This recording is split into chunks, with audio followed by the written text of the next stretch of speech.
Sweet. Okay, so Aaron, thanks for joining the party. Would you mind just giving a brief intro on kind of where you're at, a little bit about your background, and then we can just roll into it? Yeah, absolutely. Well, good morning, everybody. It's nice to see you all here, virtually, of course. My name is Aaron Hellem, and I'm a physical therapist by training. I'll give you a little bit of background on kind of what got me to the point I'm at now. And so I grew up in both Minnesota and Nebraska, and then came back up to play baseball here in Minnesota through college, where I was a catcher and a pitcher. Kind of got me interested in shoulders through that experience. I then went to physical therapy school at Mayo Clinic and graduated in 2013, and then did an orthopedic residency from 2013 to 2014. After that, I was working full time at Mayo Clinic Sports Medicine in downtown Minneapolis for 5 full years before transitioning to a full time work on my PhD at the University of Minnesota under Dr. Paul Ludwig. So I'm specializing in shoulder biomechanics. I still work 10 hours per week in the clinic, so I'm still seeing patients on a consistent basis, which is fun for me. And then I've taught in the Mayo Clinic orthopedic and sports residencies for the past 7 years. And then I also teach in the University of Minnesota's physical therapy program, primarily in their gross anatomy lab. So we start cadaver dissections next week with the incoming first years. Then I work in clinical biomechanics for the first year students, and also the musculoskeletal 1 and 2 course for the second year students. So I'm coming from a kind of background of clinician, having been through a residency, doing some teaching. So now I'm a student and a teacher a little bit. And so hopefully I can share a little perspective on this perspective that we'll talk through today. But I wanted to show you all something really quick. Are you able to let me share my screen, Chris? Yeah, you should be able to do it right now. Perfect. So I went on a walk this morning. I forget that many people in their lives have never seen a bald eagle. So this is a picture I took on my phone this morning of 2 bald eagles by the lake here in Minneapolis. So it's kind of cool because here's the downtown skyline view from the lake that I just walked around. So here is downtown Minneapolis on a beautiful Saturday morning with a canoer out here on the lake. But anyways, so that's where I'm at now, and that's what kind of brings me to all of you. And I joined Clinical Athlete and Level Up last summer. Yes, it is a very American picture, Chris. I agree. So I joined Clinical Athlete last summer primarily because I've been, really interested, and I've been following along with Quinn and John and some others just via social media for a number of years. And I was really kind of pleased and surprised that of the really interesting discussions and things that were being generated, and especially encouraging, alternative viewpoints that a lot of us encounter within PT school and even afterwards or in rotations when we're working with people. And so I was really, really impressed by the work they had been doing, and especially by the discussions I was seeing coming out of students, both from physical therapy, coaches, chiropractic schools. And it gave me a little bit of, we'll say, a positive outlook on where profession is going, more so than maybe some of the cynical things I had been feeling previously with my exposures over the years. And so that's what got me in touch with Chris, and he and I had a chance to talk a little bit about residencies. And then, he invited me to come and chat with you all today. So as we're kind of getting started in here, is if everyone wouldn't mind kind of using their little reaction button, as people able to raise their hand if they're currently a student, either in school and or on rotations, just trying to get a gauge for what our audience is looking like. Yeah, yep. Gotcha. And then how about hand raised for clinicians? So currently practicing.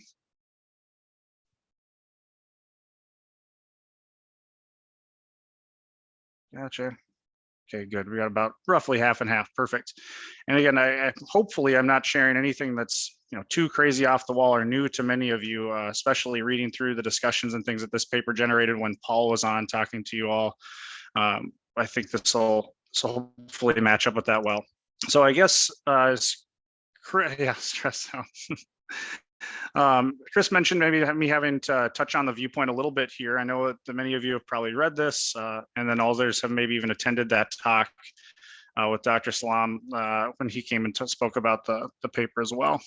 So ultimately, my brief thoughts on the viewpoint is that I think it's an exciting perspective, and it's nice to see people that are pushing the pendulum away from emphasis on special tests, quote unquote, why are they given this special affordance? They really bring up the primary issues with many of these is validity, and you can't really use anything that's not valid, right? I mean, then you're just you're basing things on assumptions, which is a really good point. Now, do I think there may be a place for certain things to be examined? Sure, but I think it's very much selective and not the 70 plus special tests that you probably all have learned or are learning within your schoolwork. And teaching in the musculoskeletal curriculum and having to go through this as a teaching assistant, I don't have fully control over what is taught in the class. I get to work with the instructors and talk to them about these topics. We just recently had an instructor retire after 30 plus years of teaching. And so we have two new PhD PT students, one who did our PhD at the University of Delaware, one at the University of Minnesota, that are coming together to kind of revamp the course itself. And it's really nice to see them, without prompting, starting to de-emphasize a lot of this information. Or as they're teaching it, they're being very forthright and saying, like, okay, some of this has to be known for your boards. That sucks because the board should change, but you have to know it, right? At least to be able to answer a question about it, because the first thing students are going to say is, well, you didn't teach me this and I didn't pass my board, so what were we doing here? But really shifting away from, this test means this person has X diagnosis, which is really how I learned it even, 8 years ago was when I graduated, so not too long ago. So that's nice to see. Yes, Adam Meekins especially. Yes, the case of the shits. I like that. And so overall, I agree with the viewpoint. I think they bring up really good and strong, defensible areas to stand on, compared to, I think, the people that maybe hang their hats on using special tests, who don't necessarily have the strength of argument to really back up their sayings. And so they tend to just fade into the background of these discussions, and or just continue to talk into their echo chamber of people that think similarly. So I appreciate you all being here today. So I have prompted a couple of questions, but the first one, kind of, since I covered all this and I wanted to get to all of your opinions, is, what are your thoughts on how this is approached in PT school? So what I mean by that is the fact that you have to know it for your board exam, because there are going to be questions on it to get your license, versus the practical knowledge that many of these tests are, pretty much useless, especially in isolation. Anybody have any strong thoughts or opinions on having to learn it and what you feel about that?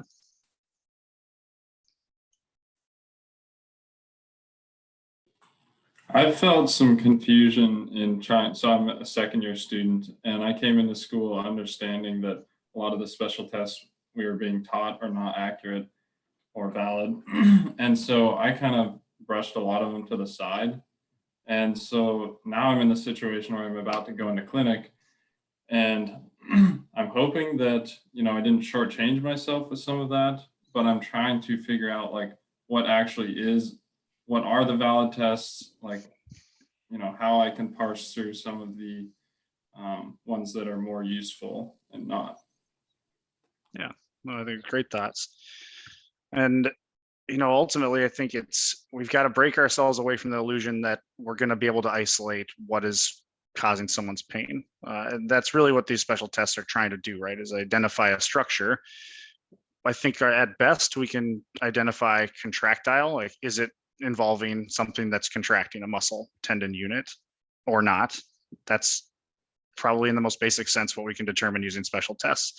At least the ones for rotator cuff related shoulder pain. We'll talk about a few others. So the validity argument is one that I think is really near and dear to many of us. And the biggest problem with most of these tests is that no one's actually looked at what are they doing. So physically, when you put someone into, a near test position or a Hawkins test position, what is physiologically happening, at least not in a dynamic nature. So I'm biased and I'll toot our lab's horn, but we did this with fluoroscopy. So basically live bone tracking, where you can watch like a video x-ray happen as you put someone to a near position, put someone into, Hawkins and near. And then we also did a posterior internal impingement test. And we also did a active just scapular plane abduction. And again, these tests are really based around compression, right? Compression of your cuff structure or cuff tendon against some sort of bony landmark. And so what we did is we measured the thickness of the cuff on average, so in its superior inferior diameter, and we get a millimeter measurement. It's usually about 7 millimeters. And then we measured the amount of space between the bones where the cuff is attached, its footprint, and the coracoacromial arch, the coracoacromial ligament, meaning the acromion, and the glenoid rim itself during all of those test positions. And hopefully this paper will actually get published this year, because I have it written, but it's been on my advisor's desk for a while. And ultimately, the interesting thing that we've seen is that just simple active abduction will create closer proximities between bones than like your NIRS test, for example. And it's specific points on this, and I can kind of show you some pictures of it as well. But the Neer and Hawkins test did not consistently create or bring the bones in proximity close enough to create compression against the CA arch and ligament. What they both did do, however, is bring the tendons to a proximity where they could abut against the glenoid rim. And so this idea of an actual internal impingement, now again, we'll talk about that thought in a second here, is probably more commonly what's happening than an actual subacromial impingement, which is why that term in general, subacromial impingement syndrome, is hopefully getting tossed away or going by the wayside. Your posterior internal impingement test brought your supraspinatus and infraspinatus articular sided portion of the cuff against the posterior superior glenoid, or at least in a proximity where we'd anticipate that some contact would happen. And so then the question becomes, well, does this just happen naturally with everybody? And when and if does it become a problem, if ever? That answer we don't have entirely yet, but the general consensus within our lab is that yes, whenever we're moving our arms throughout our ranges of motion every day, we're probably abutting our cuff against the glenoid rim more so than your acromion or CA ligament, with specific exceptions. So we have, specific anatomy that does maybe increase the risk of an actual subacromial contact. But again, whether or not that's atypical is hard to say. So what we don't know is when that becomes a problem, but we know that these tests that we've traditionally been taught for subacromial impingement are really probably creating more contact at the glenoid rim than anything else. The posterior internal impingement test does what it's proposed to do, which is abut the articular portion of the cuff against the posterior superior glenoid. And so that brings us to, what tests are actually useful in the clinic. So that one in particular, posterior internal impingement test, does what it's supposed to dynamically when we look at the bone positions. When it's been examined arthroscopically or under arthroscopy, they actually look at it, put the person in this position. It in vivo, it does create this contact, particularly in overhead athletes, but it's present in the general population a lot. And it's strongly correlated with specific tears in those areas. Again, whether that's just normal use, and we all have partial thickness rotator cuff tears as we age, which I strongly feel we probably do. Hard to say, but if we can consistently reproduce someone's symptoms in that position and it tracks with their history, you can probably assume that the posterior internal impingement test may be valid at this point. Again, what we do with that information, hard to say. The traditional mind says, oh, let's do some posterior lateral glenoid mobs, or let's, do a sleeper stretch. And, you can make arguments for what we're doing there. Mostly it's this generic, let's provide an input to the system and see if someone feels a little bit better for short term. I don't necessarily buy fully into that, but that test is reasonable at this point. Beyond that, from a rotator cuff related shoulder pain standpoint, most of your special tests are useless. We have these clusters that have come out that people propose, like a painful arc, pain with resisted external rotation, muscle testing, these things that have maybe a little bit more, quote unquote, predictive capacity to what I would say isolate that it's a contractile tissue more so than anything else. So I think more useful of your time in the clinic is certainly history. And I'm just preaching to the choir here where, talking to people about what's going on is going to give you a lot more information. Not only that, and build an alliance with that person than rushing through a history just so you can do tons of tests. Resisted tests in particular, just kind of narrow down, is it contractile or not? And so that can be helpful, just knowing that, okay, this is provoked by resistance. Now, I think that gets into a deeper question of, if we can't provoke someone's pain in clinic, what do we do? And we'll get to that in a second, because I think that's an important one to talk about. And then your painful arc as traditionally taught, I don't necessarily agree with. So this is, if it pain between 80 and 120, you get, or if they get pain there, then it's subacromial impingement, was how it was conceptualized. I think most of us, being a little bit more maybe biomechanically minded, know that your resistance arm is greatest in this position, right? Your rotator cuff's moment arm relative to the resistance of whatever your arm is holding, or just the weight of the arm itself, is at the least advantageous point, or it's having to produce the most force here. So a painful arc to me just means your cuff, when it's challenged the most, is, or something, some muscle contractile tissue, I won't even say cuff, can produce a little discomfort. And so, simply bending someone's elbow and having them do it and telling you if like, can they do that pain free or with less discomfort, again, might give you a little bit more credence to say, okay, it's load, it's a load sensitive thing. We're just adjusting a moment arm and reducing that external resistance a bit. And can that reduce someone's symptoms? And that can be a really powerful thing to tell people and say like, hey, if we just modify a few things for a short period of time, you can still work out, you can still exercise. You don't have to avoid pressing overhead. I hate having that conversation that people are told don't lift things over your head. Because once you pass that arc and the resistance arm decreases, people say they don't have pain anymore. It doesn't hurt up here. It doesn't hurt down in the bottom. It's like just in this little window. And again, that for me, that's more resistance. So from a, what do I do in the clinic standpoint? Resisted tests, I usually do dynamometry at the same time. Just because it's, two birds with one stone. At least I get something objective. I can see if maybe it's pain inhibition, which is typically it, more so than a truly weak shoulder that the author is going to propose in the paper. And then I also have, a goal to track, right? And we can look at the numbers with the patient, and it just gives us something to discuss.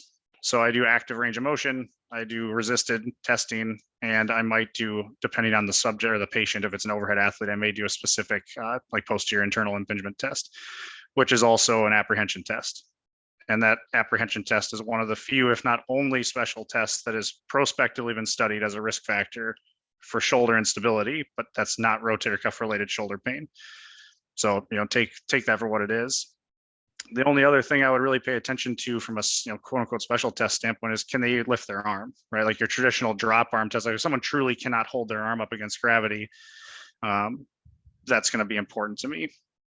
So I guess that brings me to my summary point, is that the tests that matter to me are the ones that are going to change my treatment. So is it going to mean that I need to refer somebody? So those are certainly your traditional red flag screens. But if I'm suspecting a cuff, like a massive cuff tear because they can't lift their arm, or if they have true apprehension, like not just like it hurts, but no, I'm coming out of the position, I don't want to be there because I think my shoulder is going to move, those are changing my treatment significantly. The other tests don't really give me much more to go off of. If it just is like provoking pain, okay, that's great. It doesn't really tell us, one way or another how we're going to approach things. What I do think can be important then with resisted testing is varying your load. So trying to determine if it's load sensitive. This goes to like, can we provoke pain in clinic? So if just normal manual muscle testing or dynamometry testing doesn't provoke any symptoms, can I get them lifting something heavier, and does that bring it on? Or velocity dependent. So I think this is something that many of us miss, and I did not do for a long time in my practice, but asking someone to move quickly, because we know that tendons and muscles are viscoelastic. So the rate of loading is going to matter, and our tendons become stiffer the faster we try and load them. And so this may be a velocity dependent type of an issue more so than anything else if I can't provoke symptoms just with your traditional resisted testing. So those are kind of where I'm at in terms of like, what tests do I use in the clinic? Certainly I still take motion down. It's worthwhile, it's objective, it gives me something to measure, as well as follow. You certainly can do reps to fatigue, or RM testing at 3, 5, 10 if the person tolerates it. If you have an athlete that's pretty strong, isokinetic testing, if you have that available, is just cool information to have. It's not super specific, but it can give you something in terms of like your length tension relationship, where are they more provocable, things like that. But that's essentially what I'm doing from a shoulder exam standpoint. And when I have students, or I traditionally had taken students, my last full-time student, Sarah Anderson, is on the call right now, but I think maybe driving to Rochester. And when I teach our residents, we don't talk special tests very often. It's very much those selected few things that we discuss, and it's more about how do we nuance our history and things. So we have a question from Shelby about handheld dynamometer norms for shoulder strength. Yeah, limb symmetry index is okay. And again, I know we're all aware of the limitations of using limb symmetry indexes for comparisons. There are a few dynamometry norms out there, and it's either a very specific population, so like one age group of one sport, or you get a really, really wide range. So there was a study out of Australia done a while ago of like 1,000 people from the age of 3 to 80 something or 90 something. And so they bracketed them in chunks, and they did essentially dynamometry on every major joint. So they did like ankle plantar flexion, dorsiflexion, knee extension flexion, I think hip extension flexion, and then some of the upper body muscles as well, including cuff. And so they gave these big, really wide normative range bands, which isn't all that helpful. So those numbers do exist. What would be better is to see some of these normalized to body weight. At least that allows for comparison and gives you, something to think about. But no, Shelby, there isn't like here is your holy grail of normal data for athletic populations. You can probably get enough together for overhead athletes, and I have some of that stuff put together. But beyond overhead athletes, like just your general like hockey players, football players, stuff like that, you're not going to get a lot of stuff because it's just not researched all that much. And you bring up a great point that would be great to have that information to be able to build something more so than like, hey, is it as strong as your left arm that's not dominant and you barely use it? And, is that useful information to compare to? So one of the things I wanted to ask everybody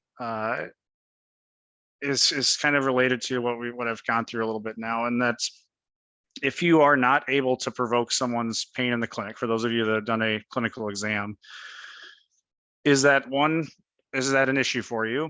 And two, what do you do or say to a person if you are unable to reproduce symptoms when you're with them? Anyone have thoughts on that?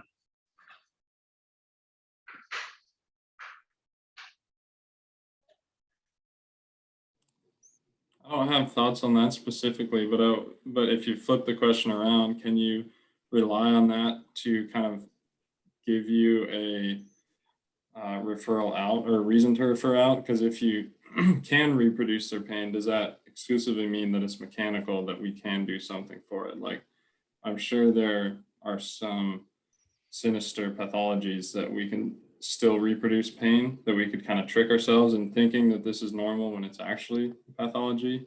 Are there those cases too in the shoulder? Yeah, I mean, like anything else, they're rare. For me, you're certainly trying to pick up some of that in your history and your general health screening. So, do they have a history of smoking, and do they have, what is it, right-sided shoulder and clavicle pain, like your Pancoast tumor referral sites, or history of cancer, things like that. So certainly I'm thinking about it. And you're going to look at, what does the patient look like in front of me? What is their age, their demographic? Do they carry those risks like of a very old person? I'm very old, quote unquote, over 50, or very young. Those are the people where I'm at least my warning signals are going off. The young person, especially coming in with like an atraumatic shoulder pain, that would be a little bit different. But no, I by and large, I'm not overly concerned that I'm seeing a lot of that. Now, again, that doesn't mean it hasn't seen me and I haven't missed something sinister. It certainly is very possible, but it's just not that common. And I don't expect that if I can't get to a point where the person has a reproducible like history, like they say, it hurts with this. Again, that's helpful for me. But if it's just super random, certainly at least my warning signs are up. If I can't provoke it, their history isn't consistent with any, certainly like a predictable or provocable symptom, then I'm going to be thinking about it. And we look at how we're going to approach our rehab. We talk openly like, hey, we're going to start with, X line of interventions, and we need to reassess. And if you're not seeing any type of change, better or for worse, then we need to discuss potentially referring you out for, whether it's more imaging or just to talk to somebody else with a bit more knowledge. And it's always okay to admit that that's not my strong suit of evaluating advanced imaging, or considering these off the wall differential diagnoses that just are not as common for us.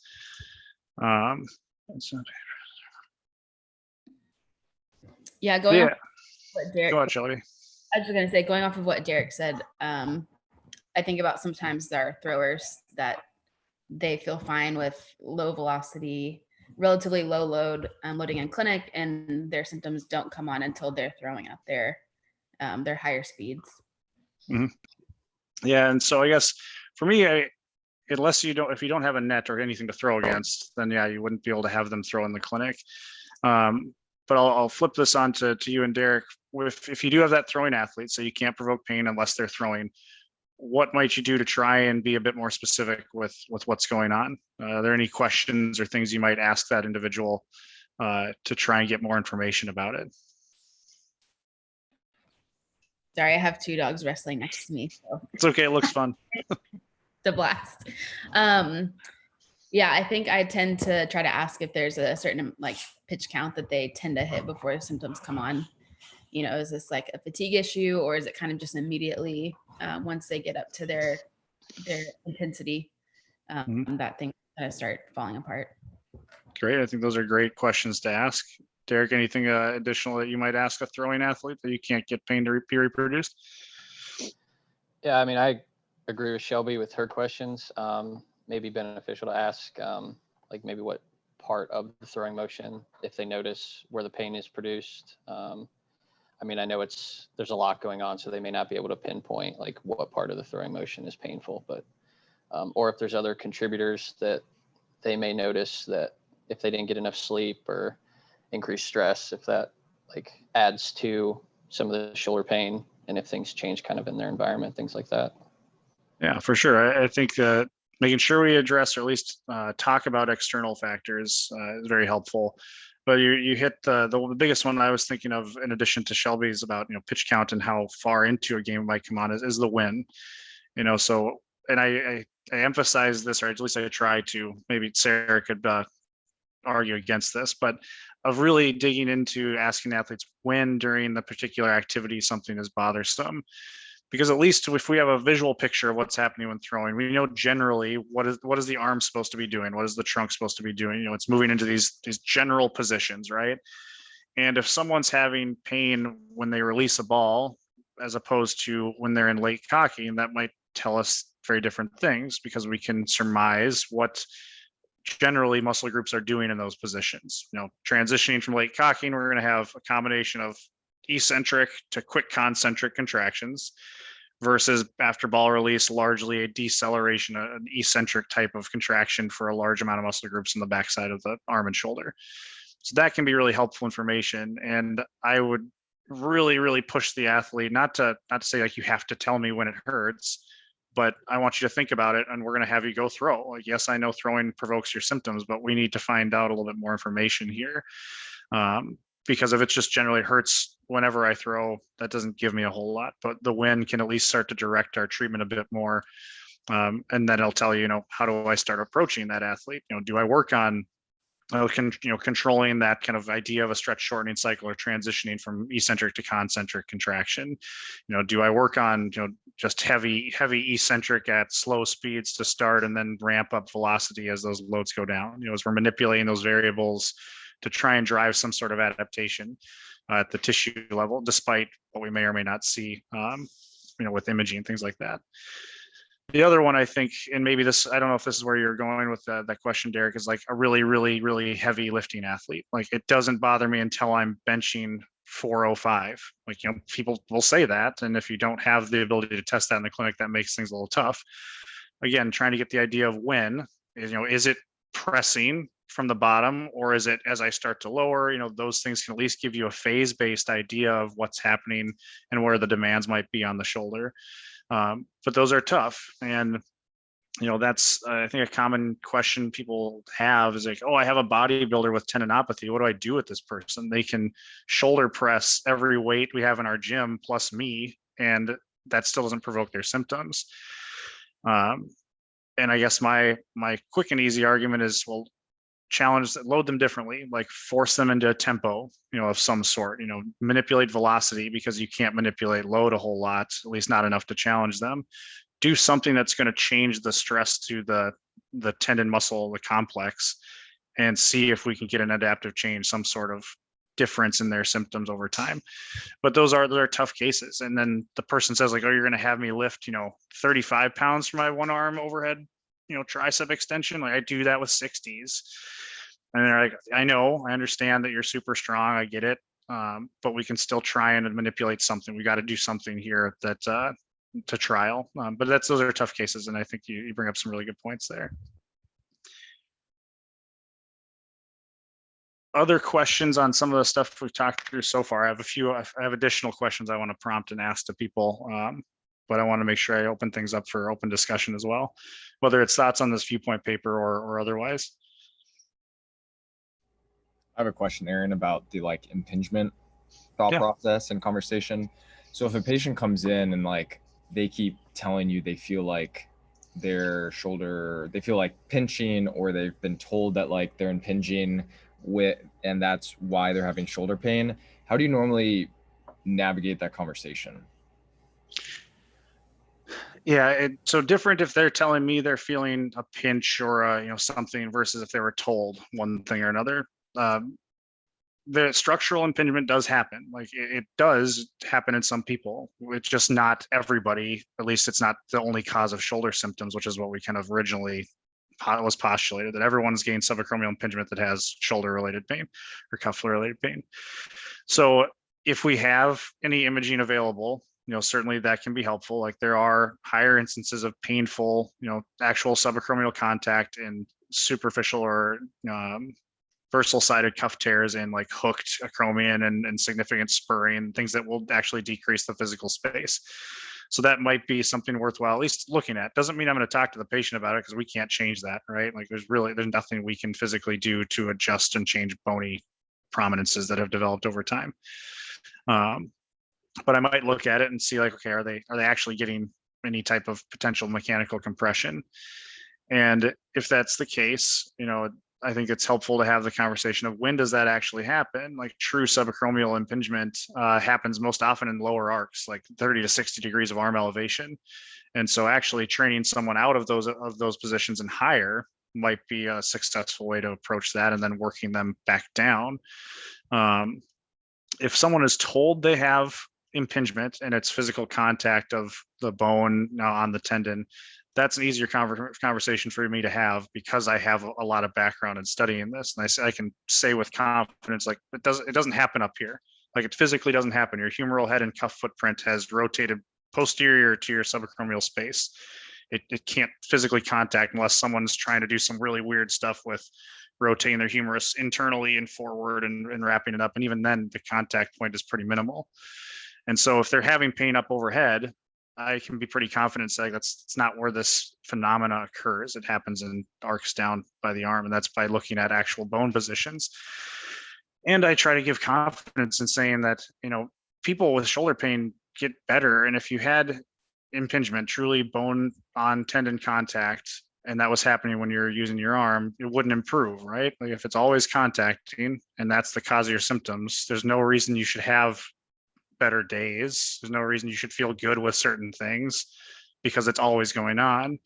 And so really asking people to say, like, do you ever feel good? Do you ever have a time with no pain? Can you exercise? Can you lift? And most people are saying, oh yeah, I do this, I do that, I can do yoga. And I was like, look at all those things you're capable of.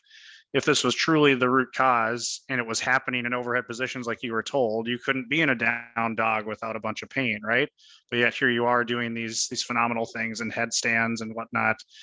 So I think I try to get them involved in that and recognizing what they're capable of, as well as using just my knowledge of that biomechanics literature to say, like, kind of slowly talk them off the edge a little bit. You still should, be professional. And yeah, great to see you, Shelby. Still need to be professional. You're not trying to throw providers under the bus. You're just trying to provide the most up-to-date and whatnot an education that you can to that person. And so those are kind of my approaches, I guess. Anyone else have thoughts on how they approach that either question or conversation? I don't have necessarily. Q, do you have something to add to that? Because I have like a separate question.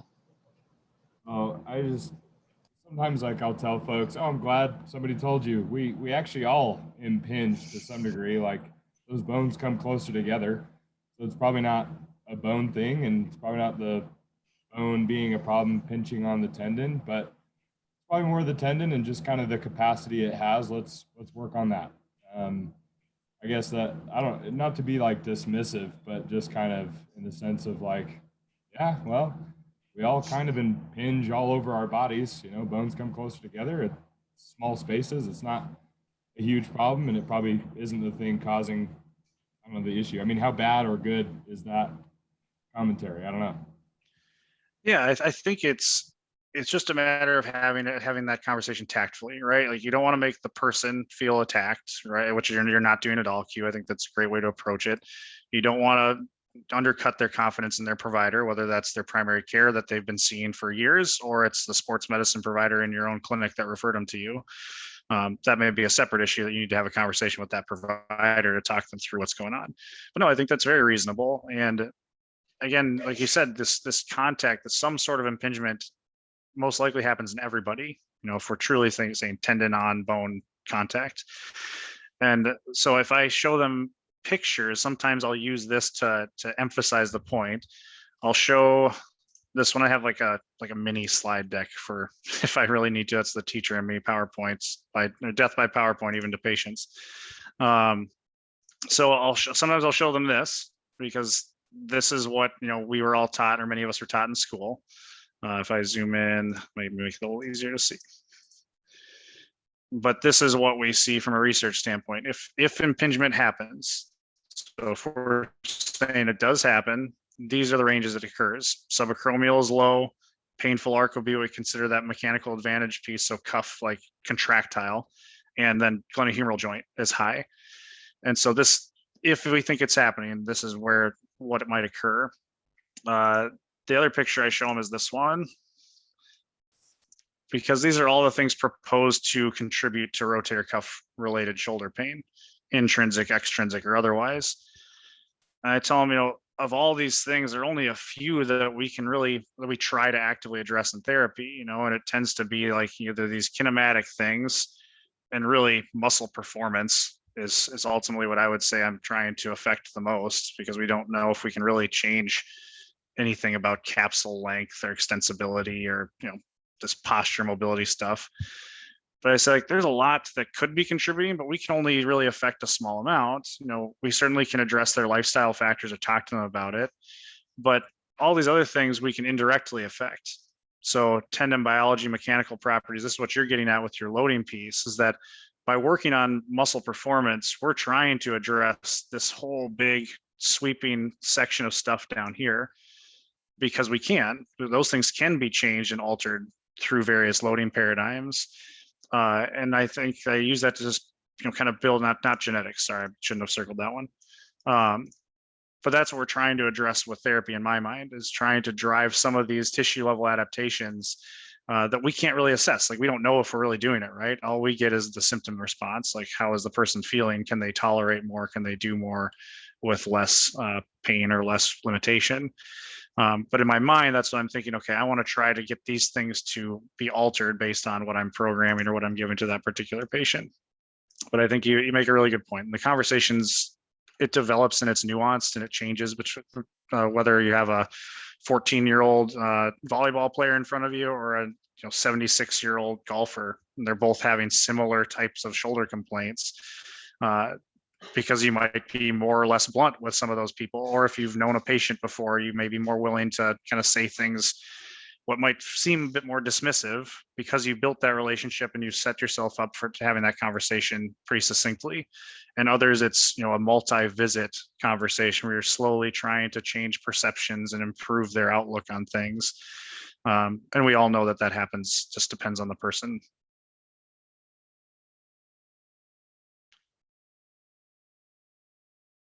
Other question you mentioned, Derek, unless someone or anyone has additional things to add to that conversation, it should certainly be open to hearing better ways of doing it, because I can always learn.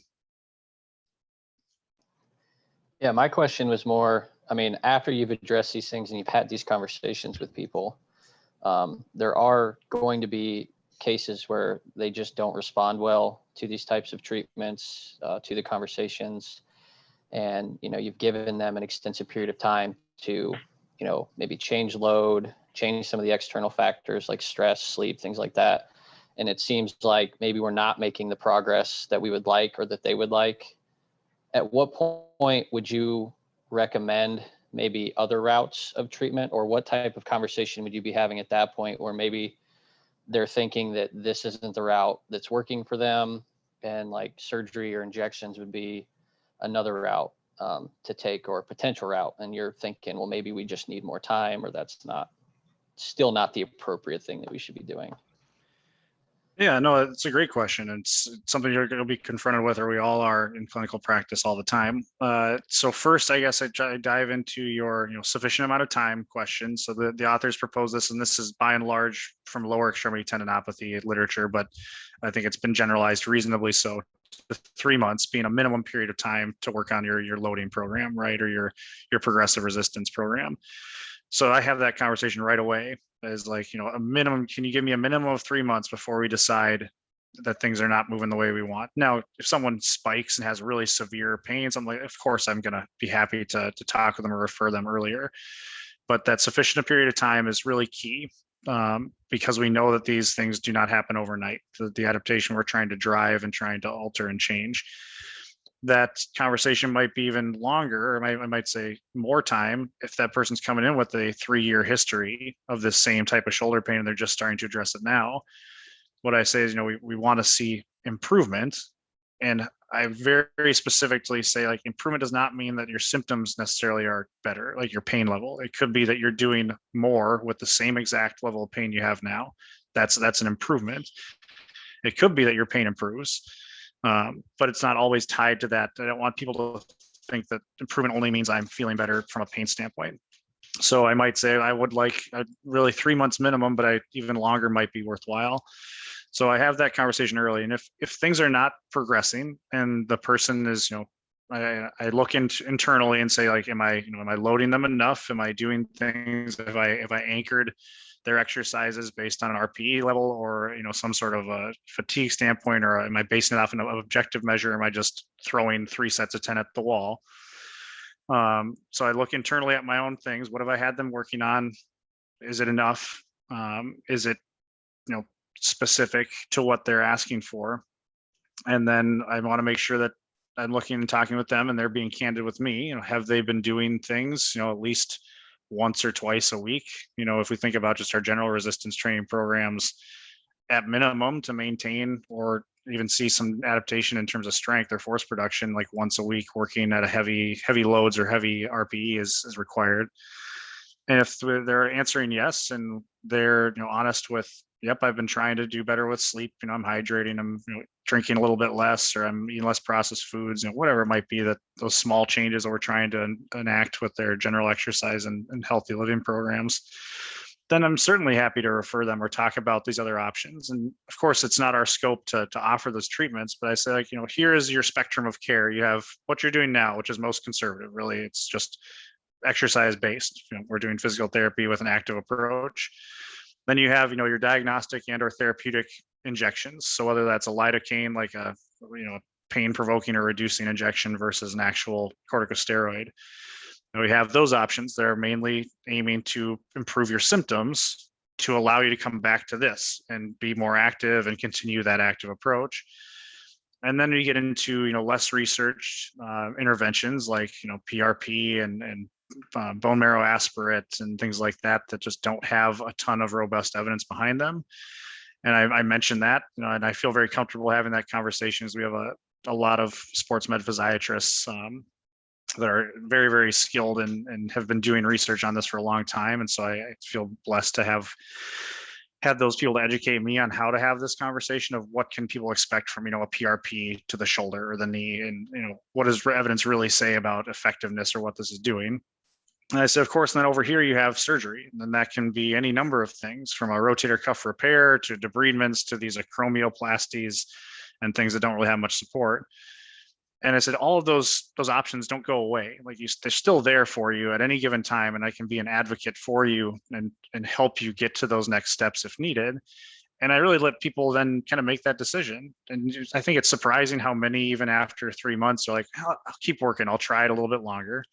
And others say, no, I'd love to talk to somebody about it. Can you recommend anybody? And where I work, we have 3 physiatrists and a surgeon downstairs. So I can tell them, if you want to go here, I can set you up to visit with one of them, or I'm happy to recommend people that live or close to where you live, or someone associated within your network, just because I know some of the providers up here.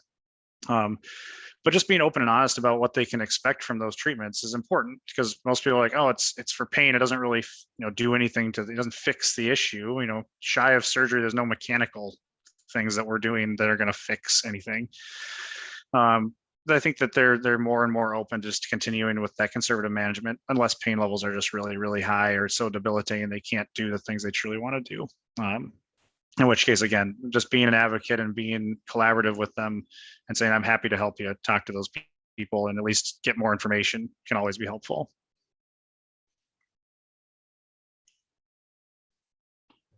I'm curious about the dynamometer testing you do. Do you Mhm. like if you have a patient initial eval, do you take them through like will you check just see like actively if you can do that range, and then will you provide like kind of a gross motor test and then do dynamometry based off if you see any like growth or like obvious discrepancies or pain, or when do you implement like more objective testing? The most practical answer or pragmatic answer I can give is depends how long my history takes. Because if I am really digging into someone's and they are talking for 30 minutes, which I'll let someone do, like because I don't care about special tests, like my physical exam does not have to be that long. It's less important. It's more important to me that they can tell their story and I can get that information dug out from what they're doing. So if my history takes 30, 35 minutes, I'm putting it in my plan to do dynamometry at their first follow-up, because I'm just not going to have time to do 3 repetitions, give them a couple practice trials and then get an average calculated for both, in multiple muscle groups, or, whether it's ER, IR, scaption or something prone, all that type of stuff. If the history is relatively succinct, the person's pretty straightforward with what they're saying, doesn't mean they're straightforward in terms of, a presentation, but the history seems to come to a nice, wrapping point. They feel they've told me everything. I've asked that question of, is there anything else you'd like to share about this? Then I'm doing my gross range of motion testing with shirt off for males down to a sports bra for females, because you have to see things. If you don't see atrophy and you miss a tear, that's on you. So that's my one plug for, like, you got to look at someone's shoulder unless there is a religious or other reason not to, or bringing someone else in the room and having them do it, like a female to female, or if it's a young person, something like that. So I do my gross motor screening for active and passive range of motion, and then I just I don't do annual muscle testing. I just go right to a dynamometry and I tell people what to expect. I let them do uninvolved side first, so they and I know a little learn effect situation. So I'll do it on their first visit, and I'd much rather spend 20 minutes getting dynamometry on 4 muscle groups bilaterally than doing a bunch of special tests. At least, and again, even if it comes to like, well, their force production asymmetrically is equal side to side, that's a positive I can share with the person. It's like, hey, you're producing a lot of force despite hurting. So that's a good thing. We can work with that. You can do these things. It's a matter of, can we get past some of these symptoms? And I guess maybe we can look at it as even better. We do find deficits, then we have something objective. But it doesn't mean I won't take 1 out of 10 discomfort versus 5 out of 10 while producing the same amount of force. Again, that's a change. So if it goes long, I'm doing a manual muscle test and I'm writing it in my plan. And if I have time, I'm doing dynamometry very first day, so I can have that information going forward, and so the patient can have that information as well. And do you differentiate and do like a make test and a break test, or do you have a specific format depending on the patient? Yeah, so it's a good question. I think it's a nuanced conversation we could have another time. I tend to do make tests just because the number, I think, is more reliable and more valid. Break tests, then you're getting into how much are you allowing them to break, how much force are you putting into them, all that type of stuff. So ideally a make test. I'll be absolutely honest, I rarely have the time or equipment to strap somebody down completely. I have them hold themselves against the table, like if I'm doing prone, like hold yourself down so you can somewhat stabilize. But a truly best practice would be to like harness somebody in, but I'm doing make tests in a perfect world, again, somewhat time constrained. I'm doing an average of 3 repetitions. Sometimes I'll do 2, And then if I'm rushed, I put this in my note, I'll put position, make test, one practice, one max effort, so that those details are there for anybody that might have to reproduce it. And so you understand that there's limitations to those numbers. They're not perfect by any means, but it does still give us something measurable and objective, and you can always retest it. I don't think there's anything wrong with putting it in your plan and never not doing it at all on that first visit, because ideally I'd like to spend 20 minutes plus on that active component. But for some, it just you don't get that amount of time on the first visit because you're spending a lot of time educating, or you're listening to their story that's very detailed. And I think that's still a very powerful thing to do and can be really helpful.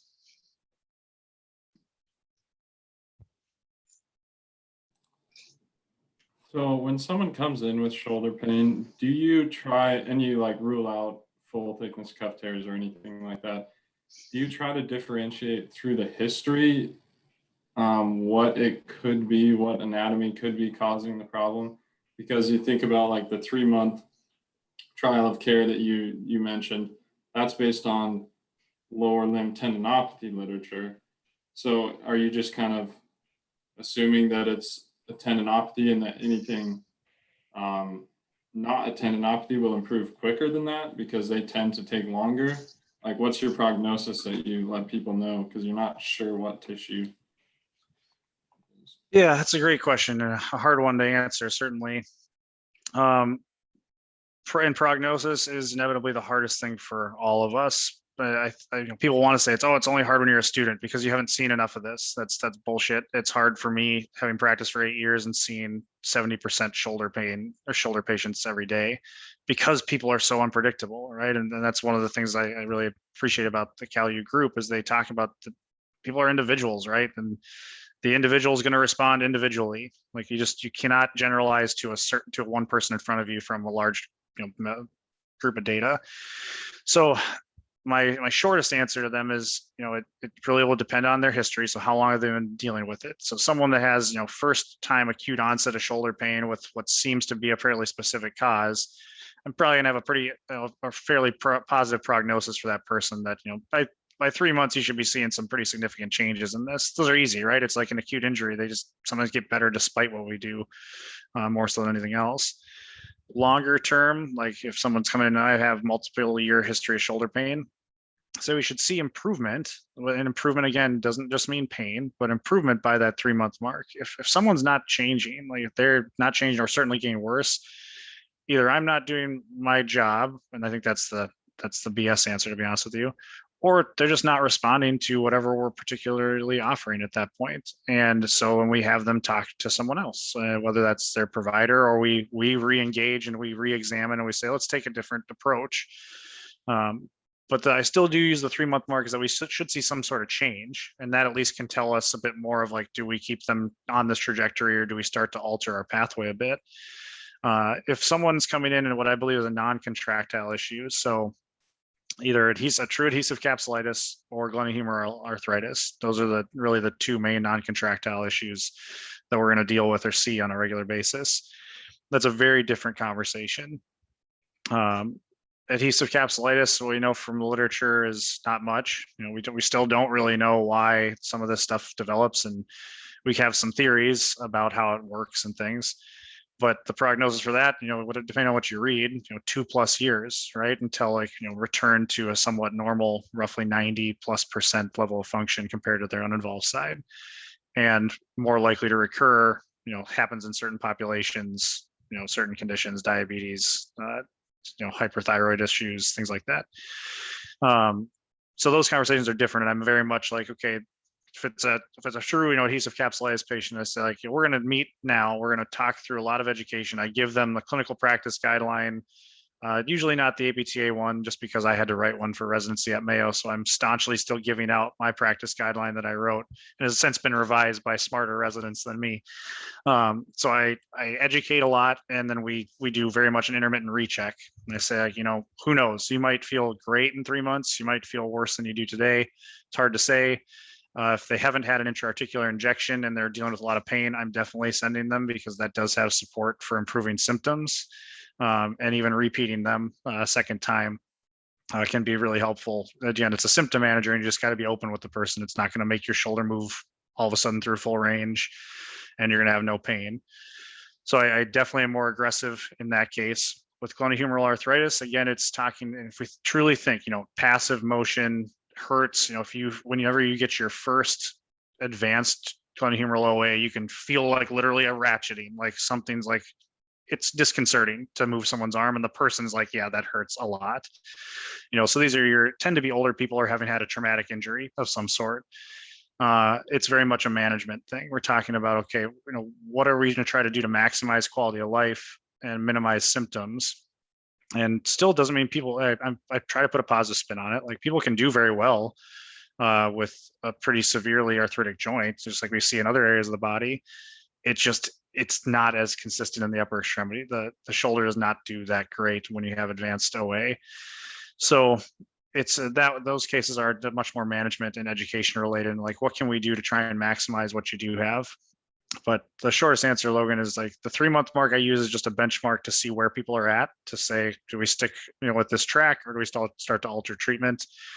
I've gotten away from saying like, oh yeah, you're going to be back to everything in 8 weeks, outside of for the shoulder specifically, because it's just, there's so much stuff that could be going on, and we're so unable to really say like we have a specific tissue that we know we're isolating, versus a lateral ankle sprain. We have a mechanism, we have a very specific location, very specific limitations, and a lot of research that says people just get better the less severe, the quicker.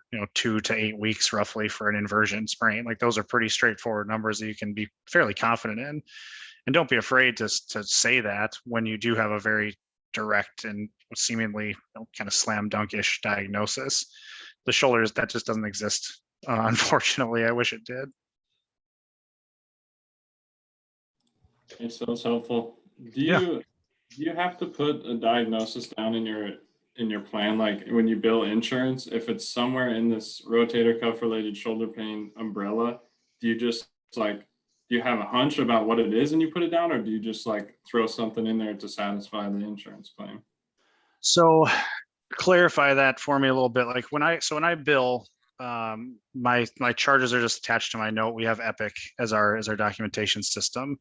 I do have to select a body area like to attach the episode of care to, but it does not have to be specific. It can just be pain right shoulder. I mean, for all that's probably as much as we can really tell, right? Without a more specific, very specific history, confirmed with physical exam, confirmed with imaging, all consistent, all coming together, just like back pain doesn't happen that often. Then you can put, AC arthritis. If it's advanced, it's reproducible, it's localized, the history fits, all that.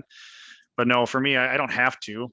In my assessment, like if you were to read my notes, I usually say, presents with symptoms most consistent with, and then here's where it's going to come down to, you're going to see me rattle off basically the parts of their history, the parts of their physical exam that, if they do, fit with like contractile, like rotator cuff tendinopathy, or even it might even be, as specific as like a posterior rotator cuff tendinopathy, because it's, reproducible with activation of those particular muscles, either concentrically, eccentrically, or both. That's how I'll kind of frame it. But for insurance and for billing, you don't have to be very specific, at least from a PT perspective, as far as I can tell. I've never had anything kicked back to me. Thankfully, being at a large institution like Mayo, I don't have to handle any of that though. So if it does come back, someone in our billing office is managing all that. I see.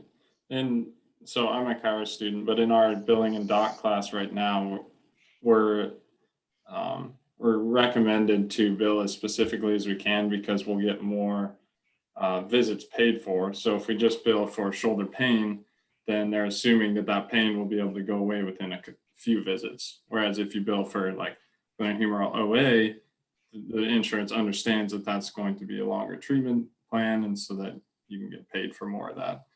But then I run into the problem of like, I don't know exactly what the diagnosis is. Like, there's no way to know. So do I just kind of put something down? I don't, yeah. Yeah, no, it's a good question. I guess it also gets to, yeah, so Melanie makes a good point. And I still have and maybe this is just where I practice, I will put a diagnosis in if I feel I've got a consistent diagnosis. technically we're not allowed to make that call. But I have people to back me up, our physicians and whatnot, that if I'm the first person to see somebody and I diagnose this and I need to send them, that rarely are we conflicting on this, because it's very much like a yes, we can tell this is going on. Like it's a massive cuff tear. They just fell off their bike and they're 52 years old and they can't lift their arm up and there's now atrophy because it's been 2 weeks. But I think that's unfortunately, it's the issue with our current insurance and how our healthcare is set up. Like just because you attach the diagnosis of glenohumeral OA shouldn't mean it's a longer episode of care. Like the episode of care should be almost independent from the diagnosis in certain cases. Surgical cases, I think that helps to have that nuance so they know it's going to be a bit longer. But I think that's frustrating for me to hear that's your experience and what you have to do. And then, the other flip side is like, should we, is our goal for billing to get more visits with somebody? Not necessarily, right? Our goal as healthcare providers is to keep people out of the office, hopefully, and not necessarily coming back in, but provide them the care they need when they need it. So I think that's a tough, and it's not as applicable for us or for myself as a physical therapist as it will be for you as a chiropractor, given the scope of your practice and what you're able to do.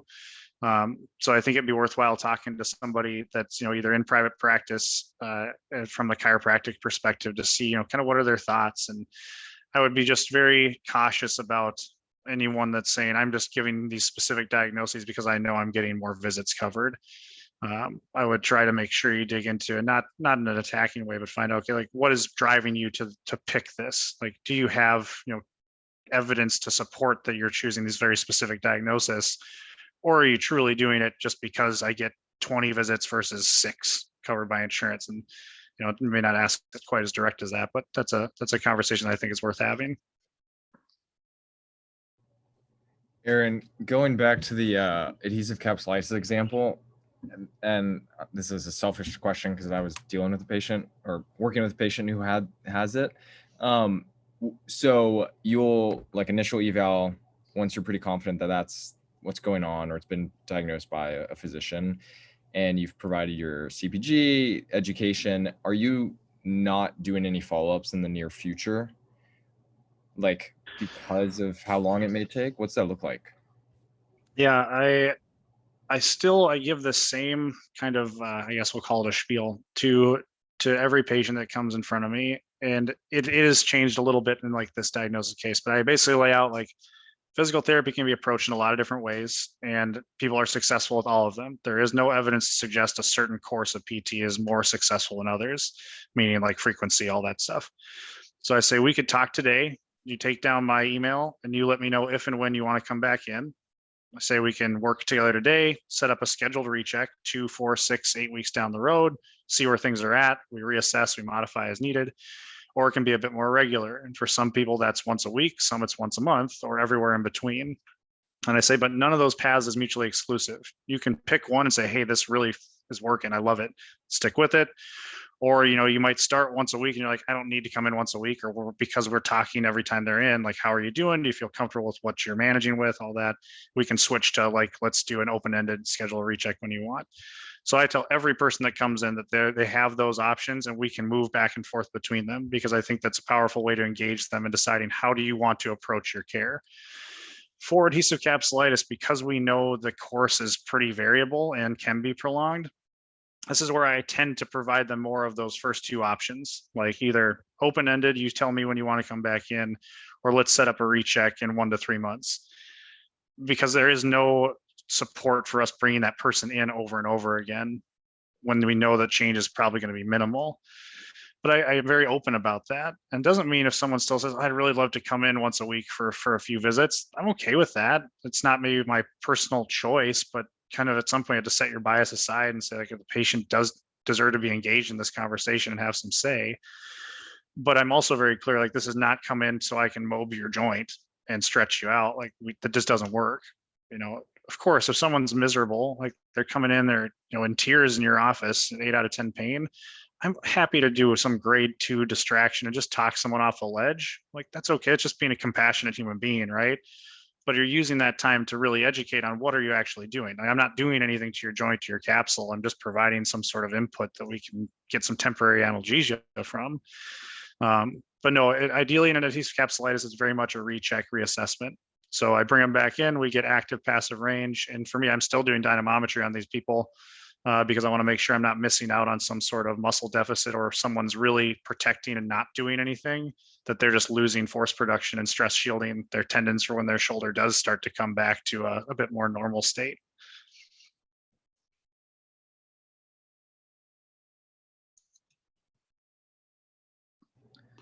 I have a completely different question, and I kind of roped you into this in one of the clinical athlete threads.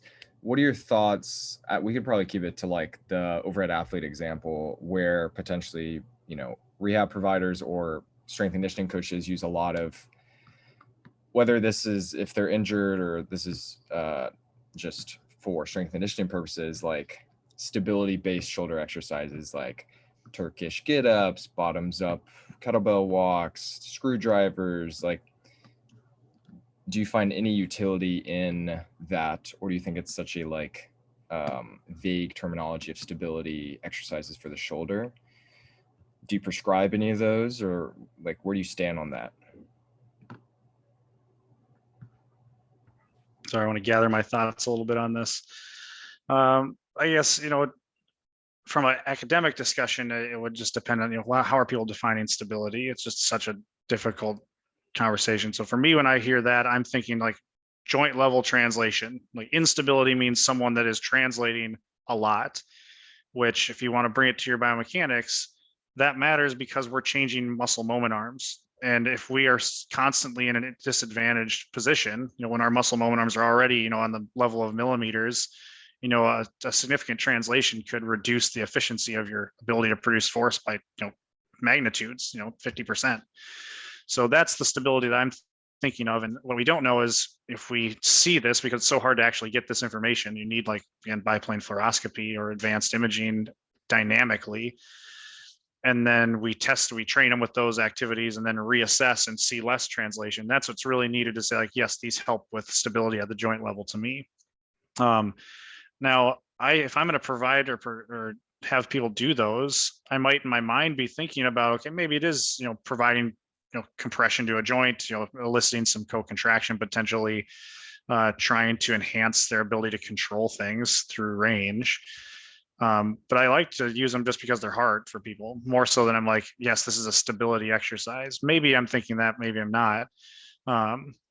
I think it's more important for like an overhead lifter, you know, to work on like, you know, can you hold something overhead that's heavy, that's very specific to your sport, versus a baseball player in this case, where, you know, we're talking about you're going to use a Turkish get up to try and enhance stability when someone's rotating at thousands of degrees per second during a throw. Like it's going to be hard to argue that that's translating.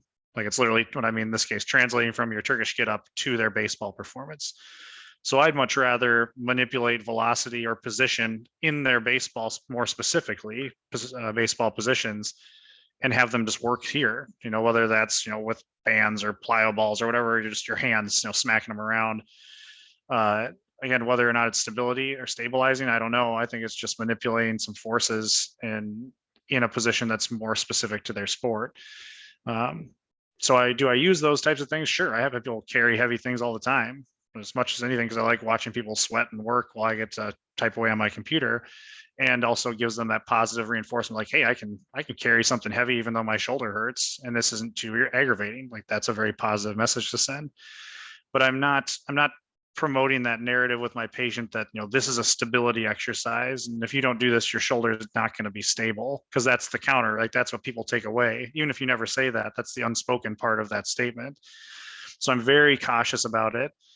If they've had a stabilization surgery, like they've had a dislocation, or they've had, you know, a significant labral tearing, that's like you can translate their joint, they're coming out, they're subluxing, whatever it might be, then I might use that to help, you know, promote a positive narrative around like your shoulder. Look what you can do, look where you can do it. You know, we're starting in positions that are easier for you, and then we're moving into harder spots. But I'm not necessarily still selling that idea that these are stabilization exercises beyond anything else.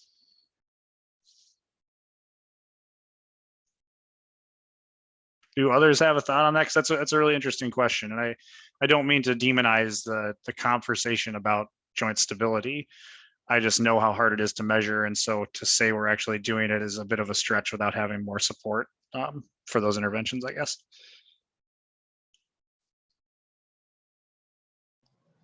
I mean, I like the way that you approached it. I think trying to make it as sport specific, or at least showing them how it can translate to their sport, and then trying to control those variables of like position, velocity, load, because I think a lot of times we get caught in our own biases of exercise where we're comfortable doing certain things. I know in chiropractic school, at least the school that Logan and I go to, a ton of people buy into like DNS and McKenzie, which it's, you know, exercise based. And I would promote that over some of the passive approaches, but it's really hard to take those specific things and correlate it to like sports and everyday life for people when they're like crawling around on their hands and knees and doing like 3-month prone. It's like, I mean, you may not be good at this because how many people just lie on the floor and crawl around and do those things as an adult? You know what I mean? So Right. it's like, you know, it's still activity based, but it's really hard to connect that to the task and the goal that this person may be wanting to improve at. So like you said, I would try to avoid using the word like stabilize, but maybe like improve capacity through a range of motion or with load or things like that. So that would be my thought. Yeah, I think that's great. And it comes down to something that I've talked about with students and residents, and I think is valuable, is doing a needs assessment with your patient. You know, I have literally like a really, really basic table of like, you know, person's name, what's their sport and position. And then we talk through what are the demands, what are required for you to be able to do this successfully. You know, what's the energy system predominance? You know, what are the positions you're in regularly? What are the forces and movements that you have to do on a normal basis? And then they can really understand like, okay, why are we doing this type of activity? You know, well, you need to be able to throw a ball really, really fast in extreme positions. So us doing body blades down here, shaking things back and forth, you know, how much is that going to really promote your ability to throw a ball up here at 80 miles an hour, or softball pitcher down here at 60 miles an hour? So that just is a way to engage the person. And I try to do that more so than anything else, because that's what's going to be most important and help to connect the dots. Because for us, you know, sometimes we're intuitively making those connections. Like, I'm doing this exercise because I think it's going to promote this adaptation. But letting the person get to that conclusion or helping to guide them to that point is a really powerful way to say, like, man, I can see the meaning in the things that I'm doing for therapy, or the things that they're asking me to do. And, you know, this goes to the blog. I think Quinn was talking about it yesterday about like, should your exercises be fun? And I don't, you know, should your home exercise program or your rehab program be fun? I don't necessarily think it always has to be fun. Like, as much as I enjoy exercise and sports, like, I would rather not have to exercise and have a 6-pack. Like, that sounds pretty awesome, but it doesn't work that way. And I do it for my mental health as much as anything else. But getting the person to see the meaning is more important to me than do they actually enjoy doing it. Because if it's meaningful and they can see that, like you were talking about, Derek, they're sports specific, that's what's going to resonate, and that's most likely to get done. And what gets done is what is going to actually help. If your program can be as beautiful and well constructed as possible, and if no one's doing it, that doesn't help.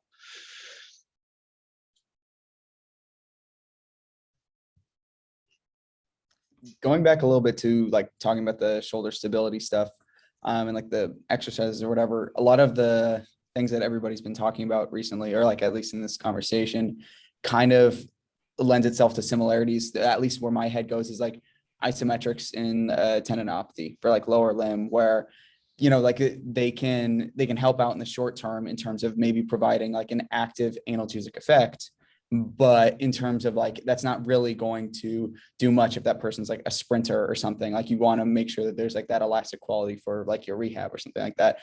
Is that sort of a way in which that you are prescribing if you are using any kind of shoulder stability exercises, where it's like, maybe we're just trying to calm things down, and yeah, sure, like hold the kettlebell bottoms up like this because you're not moving a lot, and it's like that person can tolerate the load, and then from there you can sort of progress to maybe you are a throwing athlete or a like weightlifter or something like that. Yeah, and the immortal words of Greg Lehman, you know, calm shit down and build shit up, right? And that's okay. Like, there are times when people just simply can't tolerate, you know, a certain position or the thing that they want to do. And so absolutely giving them those experiences of victory, small victories that they can achieve. Like, hey, look at how heavy this effing kettlebell is that I'm carrying around, even though I'm not throwing anything right now. Like, I'm not broken. My shoulder will get back to where it was previously, hopefully. It's Voltaire's quote of entertaining the patient while nature takes its course. We're trying to allow them to continue training, to feel like they have something to hang on to a little bit, literally in this case, while they're not able to participate fully in what they really want to do. So certainly, I think that's very reasonable to provide those options for people, so they can feel like, hey, you can still get a workout in, even though you're not, doing everything that you want to right now. So I think it's a great thought, Dylan.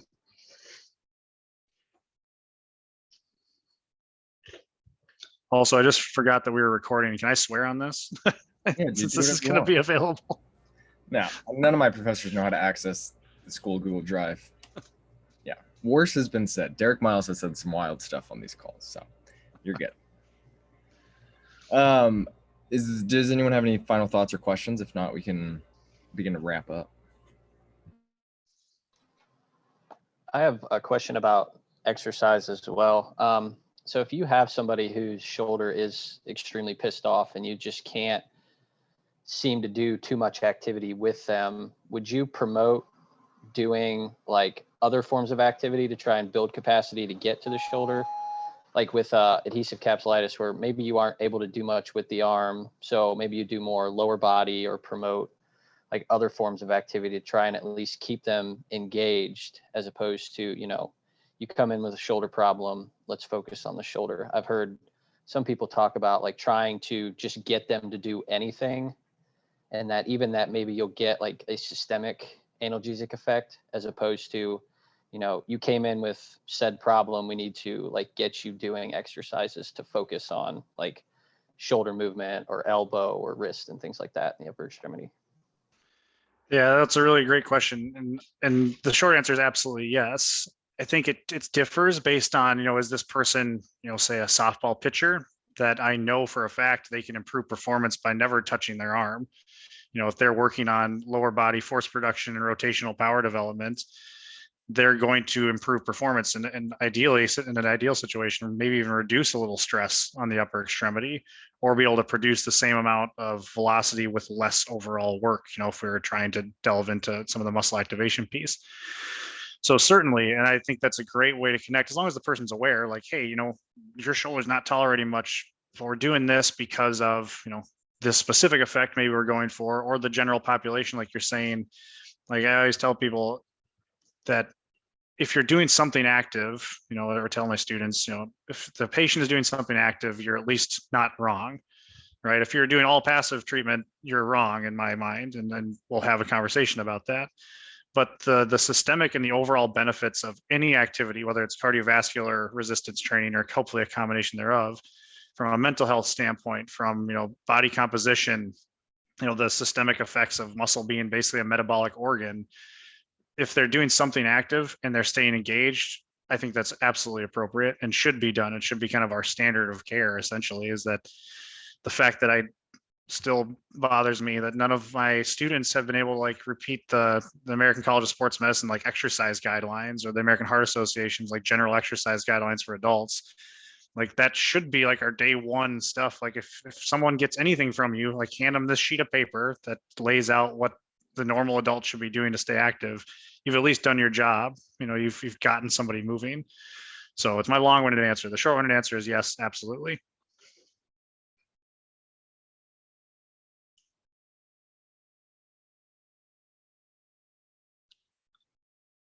Any other thoughts or questions from the group?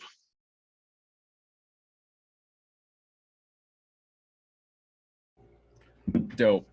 Thanks, Aaron. This was great, man. Yeah, of course. I appreciate your openness, because so Aaron and I we had been talking. I had asked you to do journal club for a while, but you're like very busy. And then he sent me like 2 biomechanics papers, part 1 and part 2. And he's like, we can dive into this. And I blacked out trying to read them. So I was like, how about we do something a little bit more practical or applicable? He's like, I totally get you. So I'm glad you were flexible. And I think that the other 2 papers would have just gone down a rabbit hole, but I'm glad you understand those two papers. Yeah, no, for sure. And it was fun getting together with everybody. Thank you for coming out. I mean, giving some time on your Saturday just to chat about the shoulder. It's always fun for me. Yeah, so I appreciate it. Sweet. Well, have a great rest of your weekend. Hopefully you see some more American Eagles, bald eagles, whatever. There it is. Yeah. American Eagle. Sure, we can go with that. Yeah. All right. Thanks so much for coming, everybody. All right. Bye.